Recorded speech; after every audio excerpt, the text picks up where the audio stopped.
Assalamualaikum warahmatullahi wabarakatuh.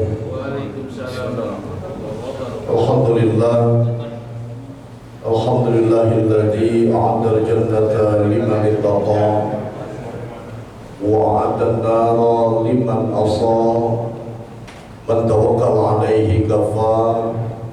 Asyhadu an la ilaha illallahul malikul a'la wa asyhadu anna sayyidana wa nabiyyana Muhammadan abduhu wa rasuluhu nabiyyul huda.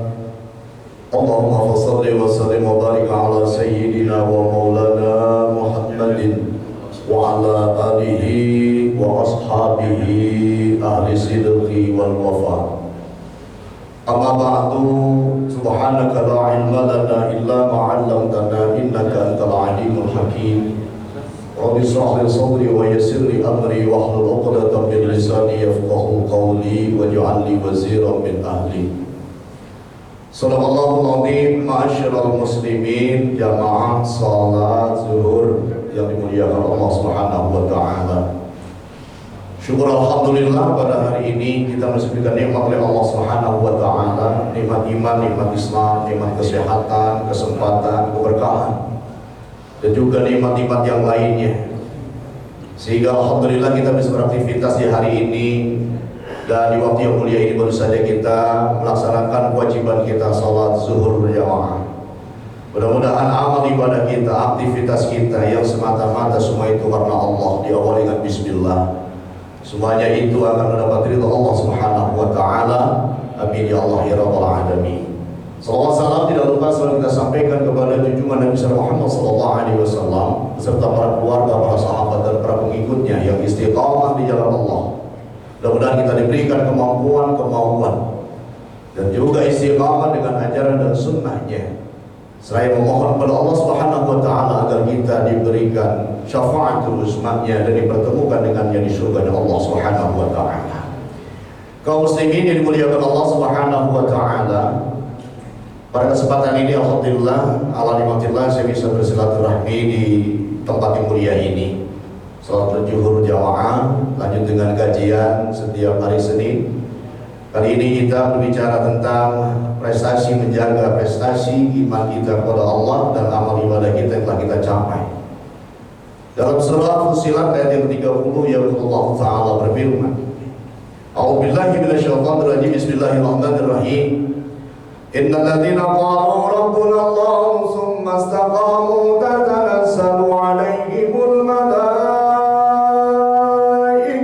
alla takhafu wa la tahzanu wa abshiru bil jannati allati kuntum tu'adun. Orang-orang yang berkata, orang-orang yang berikrar Tuhan kami adalah Allah, semasa kamu kemudian dia beristiqamah menjaga ikrarnya, menjaga ucapannya, menjaga janjinya, menjaga pernyataannya tadi. Dia beristiqamah dalam artian melaksanakan segala apa yang Allah perintahkan dan berupaya dengan sungguh-sungguh meninggalkan segala apa yang dilarang, dibenci oleh Allah Subhanahu wa taala. Orang yang demikian, yang istiqamah, yang menjaga kuat tekad imannya, berpegang teguh dengan keyakinannya, janji Allah bahwasanya kenikmatan dan surganya Allah dan garansi selalu mendapat pertolongan Allah. Tatanazzalu 'alaihimul malaika, selalu dikelilingi oleh para malaikat. Allah takhafu, apa yang mereka sampaikan, jangan kau merasa takut, wala tahzan, jangan merasa sedih. Artinya apa? Orang yang beriman tidak luput dari ujian. Ahsiban nas, tidakkah dibiarkan begitu saja orang yang menyatakan mereka itu beriman kepada Allah, padahal mereka itu belum melalui tahapan-tahapan ujian-ujian dari Allah. Mereka apakah dibiarkan mengatakan saya itu orang yang beriman, tapi tanpa melalui proses ujian dan cobaan? Karena dua hal yang ditimpakan oleh Allah, wa nabluukum wal khair. Allah akan timpakan dua perkara ujian kepada kita. Apa itu? Bisyarri wal khair. Sesuatu yang kita tidak suka, penyakit, hidup sulit, cari nafkah susah, musibah, itu yang kita tidak suka. Itulah ujian dari Allah. Wal khair, dan juga kebaikan. Wa minhum may yaqulu rabbana atina fid dunya hasanah. Ini kan doa yang selalu kita baca nih. Minta dunia ini kita baik, akhirat kita dapatkan kebaikan. Itu pinta kita. Nah, orang yang beriman itu pasti ada proses diuji dengan kebaikan pula, dengan jabatan, dengan fasilitas hidup yang baik, dengan kesehatan, kemudian keluarga yang sakinah, mawaddah, warahmah. Itu hakikatnya ujian dari Allah. Orang ingat Allah di saat dia diuji dengan penyakit. Ya Allah, kapan kau angkat penyakitku ya Allah? Ya Allah, ikhtiarku sudah kemana-mana, tapi belum juga sembuh penyakitku ya Allah. Orang akan gampang menyebut nama Allah ketika lagi sakit. Gigi sakit, ya Allah. Kepala pusing, ya Allah. Begitu gampang lisan kita menyebut Allah ketika kita diuji dengan penyakit. Yang kedua, kita diuji dengan hal yang sulit. Ekonomi susah, cari kerja susah, Allah dipanggil, ya Allah. Kenapa kau timpakan ujian begitu berat? Ya Allah, kenapa kayak ekonomi saya sulit? Allah disuruh. Hadirin sekalian dimuliakan Allah. Sebab tingkatan iman klasifikasinya ada. Pertama, iman itu yazidu wala yanqusu.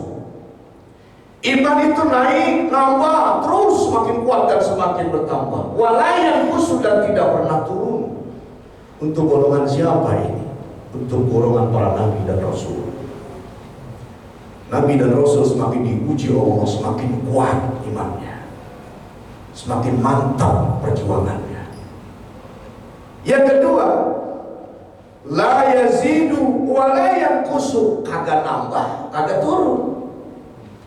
Untuk golongan siapa ini? Ini untuk golongan para malaikat. Malaikat tadi diperintah sujud oleh Allah. Sejak diperintahkan diciptakannya sampai nanti hari kiamat, sujud, mereka gak bangun-bangun. La yazid wa la yanqus, kagak nambah, kagak turun. Ada kelas yang ketiga, la yazidu wa yanqusu, kagak nambah, berpotensi berbuat salah. Untuk siapa ini? Ini golongan hayawan. Binatang beriman kepada Allah tapi tidak diberikan akal oleh Allah, maka berpotensi berbuat salah, mengambil hak orang, memakan tanaman orang. Ini potensi yang ketiga, klasifikasi yang ketiga, la yazid wa yanqusu, kagak nambah, berpotensi salah. Ini binatang, beda dengan manusia, karena kita ada dua unsur dalam diri kita. Ada unsur malak, ada unsur hayawan, ada unsur kebaikan, ada unsur kita juga seperti sifat binatang. Tergantung mana yang lebih dominan. Yang keempat, yazidu wa yanqusu, kadang nambah, kadang turun. Buat siapa ini? Buat kita manusia. Iman kita kadang kalau lagi gimana suka bagus, ibadah enak, jamaah rajin, baca Quran, bertasbih dan lain sebagainya. Di saat hati sedang enak, lagi ada mood ibadah, yazidu, nambah. Wa yanqusu, dan potensi juga turun. Di saat-saat tertentu iman kita berada di posisi yang paling bawah, ngedrop abis-abisan. Di mana? Di saat kita diuji dan merasa tidak kuat dengan ujian Allah. Hadirin jamaah yang dimuliakan Allah Subhanahu wa ta'ala. 1 bulan yang lalu di Ramadan, ini iman kita posisi paling bagus. Ramadan kita lewati dengan ibadah, puasa, sholat, wajib, subhanallah, tidak pernah kita tinggal. Tambah ibadah-ibadah yang sunnah, bersedekah dan lain sebagainya. Makanya memang tujuan akhir la'allakum tattaqun, menjadi orang yang bertakwa sampai di derajat itu kita. Akhir Ramadan kayami waladatu kita nggak punya dosa. Prestasi takwa tak dilandasi iman. Yang dilandasi iman kepada Allah, kita buktikan dengan ketakwaan. Apa sih takwa? Menjalankan perintah Allah, meninggalkan larangannya. Sampai di puncak mulia tadi kita sebagai orang-orang yang bertakwa tertekun. Selesai itu maka tugas kita mulai berakhir Ramadan sampai sekarang apa? Menjaga prestasi tadi. Di mana sih titik prestasi yang kita bisa lihat menjadi indikasi bahwa iman kita ini masih bisa kita pertahankan, kita jaga kemudiannya. Dari mana? Ketika kita bisa meninggalkan yang dibenci oleh Allah. Cirinya orang yang beriman tidak ngomong sembarangan. Dalam satu hadis, man kana yu'minu billahi wal yaumil akhir falyaqul khairan aw liyasmut, wahul Bukhari. Siapa orang yang beriman kepada Allah dan hari akhir, falyaqul khairan, maka hendaklah berkata yang baik. Orang yang beriman ketika berucap itu yang keluar kata-kata bijak, menyejukkan, bukan kata-kata caci, benci atau provokasi, bukan. Maka orang yang beriman sebelum dia berbicara ini melalui proses dulu. Imannya yang berbicara lebih mendominasi. Pantas tidak, enak atau tidak kalau saya katakan begini, menyinggung atau tidak. Ini orang yang beriman sebelum dia berucap diseleksi dulu melalui proses pemikiran. Makanya orang Barat mengatakan begini, think today and speak tomorrow. Berpikir hari ini, sebelum ngomong, sebelum mengucap, pikirin dulu. Berbicaralah hari esok. Seperti kita membuat konsep. Ketika kita akan tampil di sebuah forum, kita sudah buat konsep. Apa sih yang biasa akan kita sampaikan sehingga konstituen kita itu merasa paham, merasa mengerti, merasa puas, sehingga menjadi program visi misi yang kita sampaikan mereka serap dan mereka bisa ikut andil. Itu melalui proses pemikiran. Sama dengan orang yang beriman, itu nggak sembarangan ucap. Maka Bapak sekalian, ia dimuliakan Allah Subhanahu wa Ta'ala. Itu yang pertama. Contoh ketika orang mukmin ketika merasa imannya ini bisa dipelihara dari ucapan. Kemudian apalagi orang beriman, istiqomah dengan ibadah, teguh dalam akidah, kemudian taat dalam beribadah. Makanya 3 amalan dalam hidup ini kita ada landasan, ada amalan. Ketika ini bumi berputar, datangkan siang dan malam, waktu terus berjalan, dan kita melalui proses cobaan kehidupan, maka harus punya pertama landasan, kedua amalan. Ini orang beriman dipakai. Buat kita ini harus dipakai. Apa yang pertama? Yang tadi istiqomah. Istiqomah dalam ibadah, istiqomah dalam kebaikan, istiqomah dalam sedekah, istiqomah dalam kita berikhtiar. Ini semua dijalani dengan istiqomah. Kalau kita sudah mantap dengan salat jamaah, jalankan. Itulah kenikmatan kita. Itulah kesempatan buat kita. Kenapa? Karena banyak orang yang tidak sempat hadir untuk sholat berjamaah. Artinya Allah masih redha ketika dia datang di musola, di masjid untuk silaturahmi kepada Allah. Masuk kita dalam kategori orang yang beriman. Bismillahirrahmanirrahim. Innama ya'muru masajidallahi man amana billahi wal yawmil akhir wa aqama as-salat. Orang-orang ciri yang beriman itu mau sholat jamaah, mentakbirkan, mensyiarkan, memakmurkan musola, masjid. Apa mereka sholat? Sholat berjamaah. Istiqomah dalam ibadah berjamaah. Kemudian istiqomah dalam hal-hal yang lain yang sudah kita biasa lakukan, pertahankan itu. Yang kedua, apa yang kita lakukan? Pertama istiqomah, yang kedua istikharah.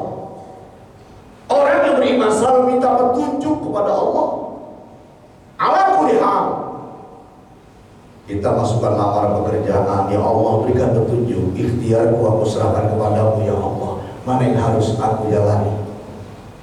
Dalam memilih pasangan hidup, kita punya beberapa perempuan yang kita ta'aruf misalnya, kita minta kepada Allah, serahkan. Kenapa? Rasulullah menyatakan begini, ma khaba man istakhara, tidak bakalan rugi orang yang istikharah. Gak bakalan rugi itu. Artinya apa? Semuanya kita tergantung Allah, karena hidup ini semuanya Allah yang menggerakkan, yang menjalani, Allah yang menghendaki. Maka selalu minta, tidak ada ruginya orang yang selalu istikharah. Apalagi wala nadima man istasyara. Jadi orang yang beriman selalu minta pendapat, tidak menutup telinga, tidak menganggap dirinya paling baik, paling benar, harus diikuti. Itu ciri orang yang beriman. Jadi selalu mendengar saran, pendapat, masukan. Maka tidak bakalan menyesal wala malik taswada, tidak bakalan menyesal orang yang bermusyawarah. Wala nadima manik tasyara, orang nggak bakalan menyesal orang yang musyawarah. Artinya apa? Karena yang dia lakukan berdasarkan keputusan, kesepakatan, keinginan kebanyakan orang. Ini bisa diterapkan dalam sebuah hidup, di sebuah kehidupan sosial, di lingkungan RW, lingkungan kelurahan dan sebagainya, atau dengan keluarga. Sebagai pemimpin dalam rumah tangga, kita biasakan wasyawirhum fil amr. Orang mukmin itu tidak egois. Orang egois, dialah merasa paling benar. Kita tahu orang benar itu bagus, tapi yang merasa paling benar itu yang salah. Orang yang abid ahli ibadah itu bagus, tapi merasa paling bagus ibadahnya, itu yang salah.